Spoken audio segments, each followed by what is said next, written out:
So today's talk is actually going to be about mindfulness and the benefits of having a mindfulness practice. So not everybody practices mindfulness, but there are many benefits as to why I would encourage people to take up a mindfulness practice. I know that it has been quite transformative in my own life. So perhaps if I begin by just giving a definition or one definition of mindfulness. So you may have heard of John Kabat-Zinn. He started a stress reduction clinic in America many years ago. And his definition of mindfulness is when we pay attention on purpose in the present moment without judgment. So really, that's it, the short of it. It is really about awareness, being aware of ourselves, observing ourselves and our thoughts, our triggers, and to try and be more responsive, really, rather than reactive. It's very easy, isn't it, to allow things in our outer environments to kind of affect the way we think or the way we feel. But when we do that, we are giving our power away. So it really is about reclaiming our power and empowering ourselves. So some of the benefits of mindfulness practice, it really helps us to gain clarity and focus and to really become more productive in our life. We're not kind of bouncing around here or there. We can kind of be more cohesive in our thoughts and really get things done. An amazing benefit is that it really helps to reduce and ease both anxiety and depression. This is evidence-based. A lot of research has actually been done looking at mindfulness practices and how that can really help. So it also reduces stress. And that's a biggie because, you may or may not be aware there are serious implications for our health if we don't get stress under control. So again, mindfulness can be really, really good for this. And it really helps us to become more resilient. It starts to change that wiring in the brain. So we're setting down new pathways really to become more calm and less reactive. And also a mindfulness practice is actually going to help us sleep better as well. We're not going to be living so much in our heads. And often that's what can keep us awake at night, is when we're stuck in thought, ruminating about things. So having a mindfulness practice can help to reduce that, and it can help us feel more happy. So it can really help us feel more happy and just boost our immune system and our overall health. It's also been known to slow down the aging process and increase the length of our lives. So again, this is a really good practice, a really good reason to practice. Everybody wants that for themselves, so it's going to help you with that. It helps you to become more self-compassionate towards yourself. And once we become more compassionate to ourselves, it's easier for us to extend that and become more compassionate towards other people, because we're practicing letting go of judgment.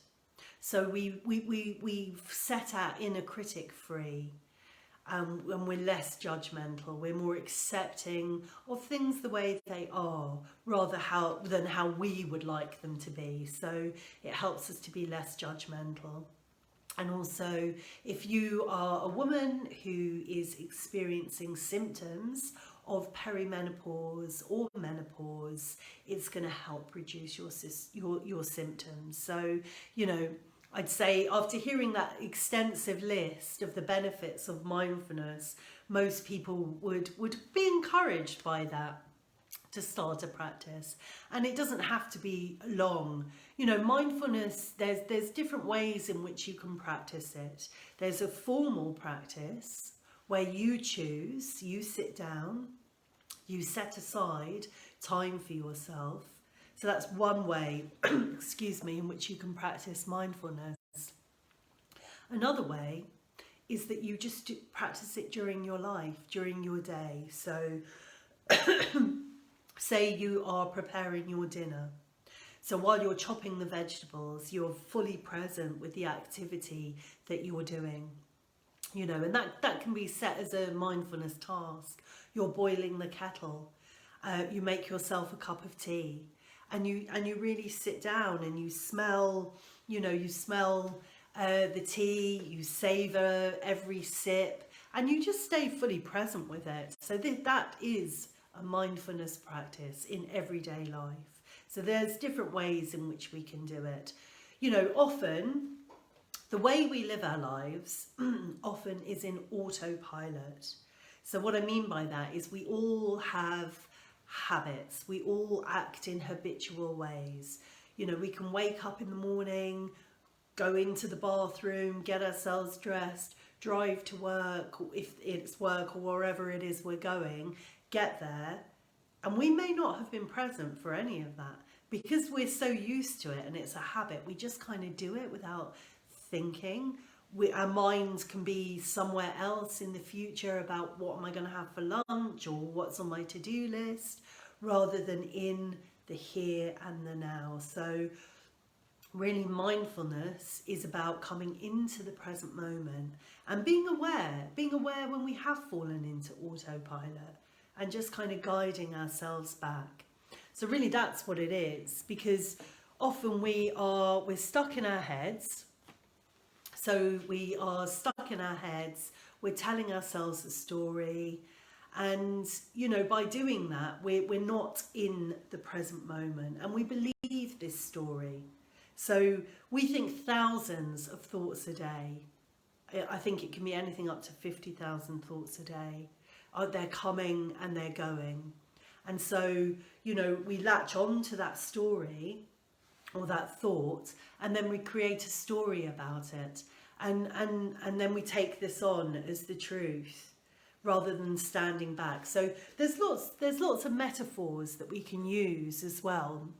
For example, like a sky-like mind, you may have heard of that. So if we have this clear blue sky, this is our higher awareness. And then when we look at the weather, so these weather patterns, the clouds, the rain, this can be like our thoughts. And that is ever changing. So our thoughts are ever changing. And so can we stand back and just let them come and let them go without latching onto them and without creating a story out of them?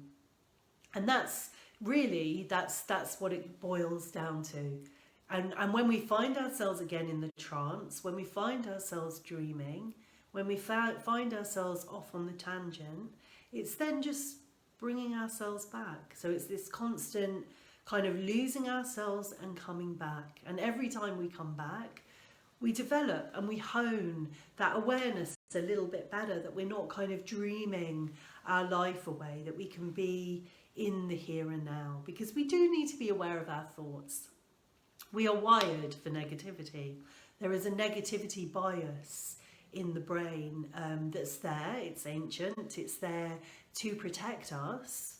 But we err on the side of negativity. So often our thoughts will be negative before they're positive.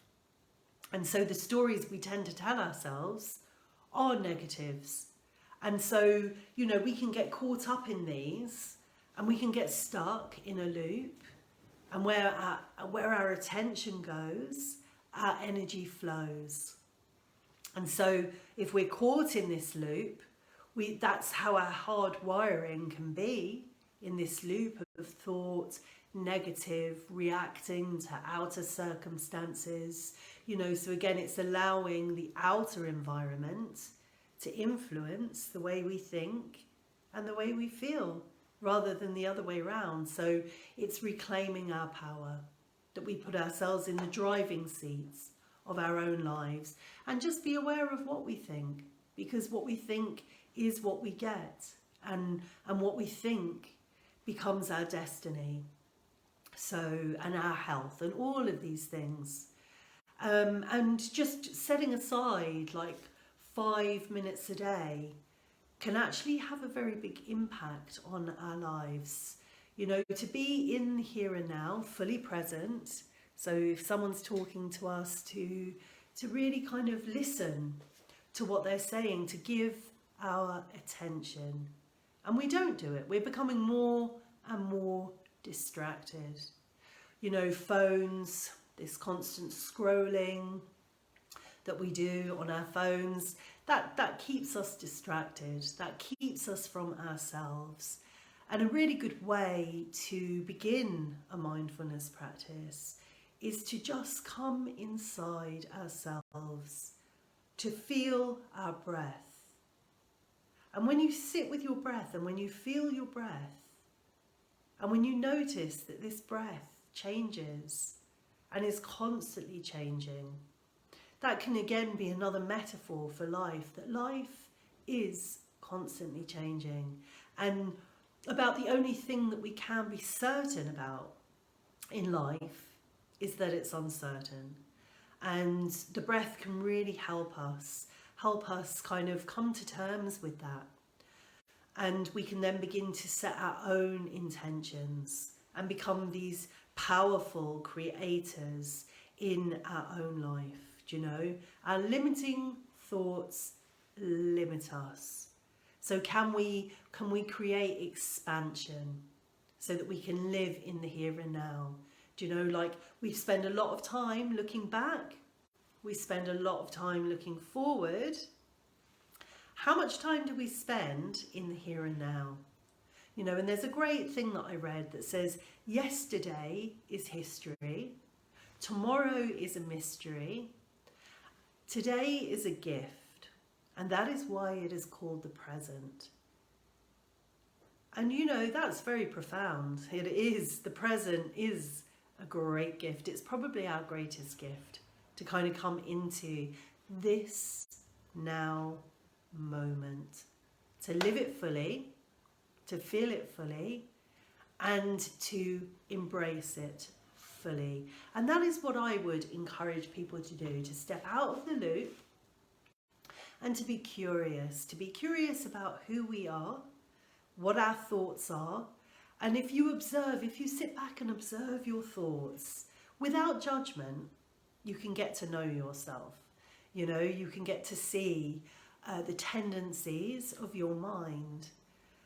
And it's a very interesting thing to do, to see, you know, what do I think?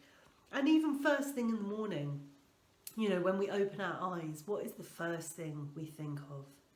Is it gratitude? Is it thank you? You know, do we just tumble out of bed, starting a negative train of thought of, oh, I'm tired, I didn't sleep well, I've got to... Or do we get out of bed, come and sit down on a yoga mat or on a chair and just take a moment, pause, give thanks for being alive, for your breath, and to just stop and feel that breath. And in that moment, have an intention for how you would like to proceed in your day, in your life, as you move forward. You know, these are all the things that I would encourage people to do, because they are transformative. They are transformative. They are the things that are going to change our lives. They are going to change our lives. So, you know, what I would do is I would encourage people now, in this moment that we have, to maybe just get comfortable on your chair, and just feel yourself. So feel your feet upon the ground. And if you're sitting on your chair, then just feeling the backs of the thighs, feeling your bottom resting on the chair. Maybe close your eyes. And as you do so, just become aware of your whole body. Feel your whole presence in this moment. And feel your breath. Notice that you are breathing. Notice where you feel that breath and where you don't. Just gently breathing in. And then just letting it go, breathing out, trying to relax, bringing yourself inside your body. Noticing your body, noticing the feet, noticing the crown of the head. And then just becoming aware of where you feel ease and where you feel tension. And we accumulate this tension in our body, created by our thoughts. So can we let go? Can we release? This tension, it's a build-up of who we think we should be, all these pressures that we put on ourselves. But when we release and we look inside, we can be who we are.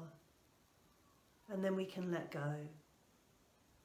Perhaps you feel tension in the face, and if you do, just start to relax the face. Perhaps let the skin relax and the muscles. Find space between the eyebrows. Relax the jaw, maybe open and wiggle the mouth ever so slightly. Feel the tongue release in the mouth.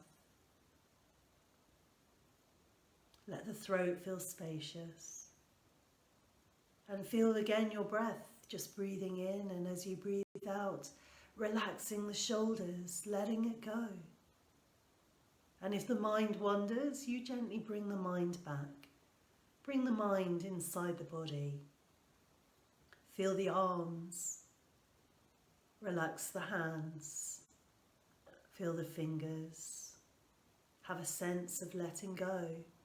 Just notice how your body feels. Be aware of your back, the back of the body. Be aware of the front. And maybe just let the body feel heavy on the chair that you're sitting on. Connect with the feeling of the thighs on the back of the chair. And if you hear sounds around you, just let them be part of this whole experience.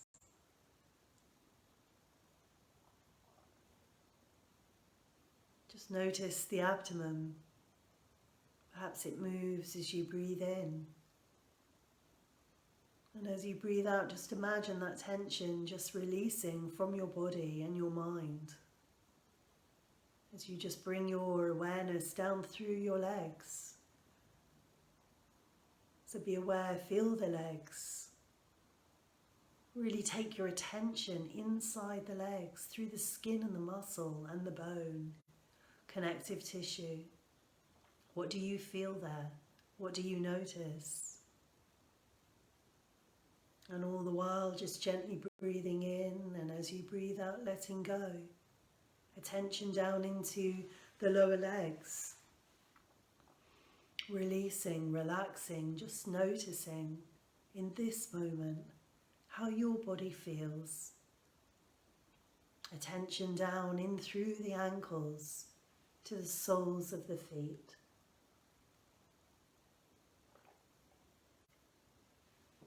Just observing the tops of the feet and the toes. And feeling your whole body together. Notice and feel your whole body together. Just gently breathing in, relaxing the skin, the muscle. Relaxing as much as you can. Breathing out, just see yourself letting go.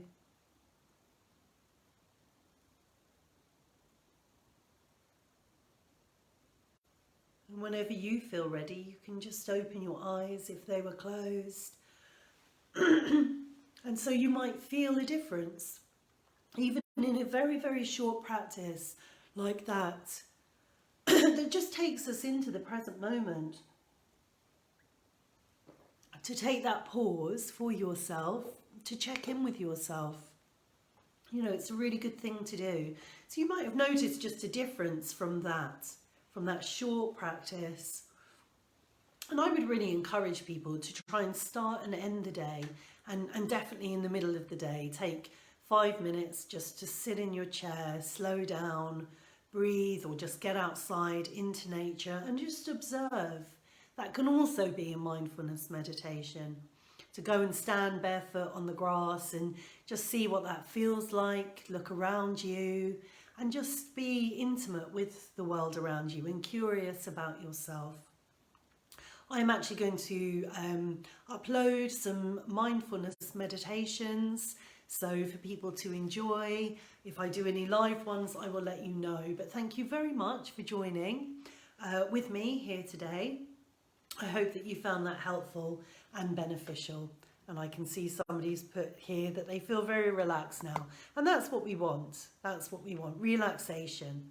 So thank you so much for joining. Bye-bye.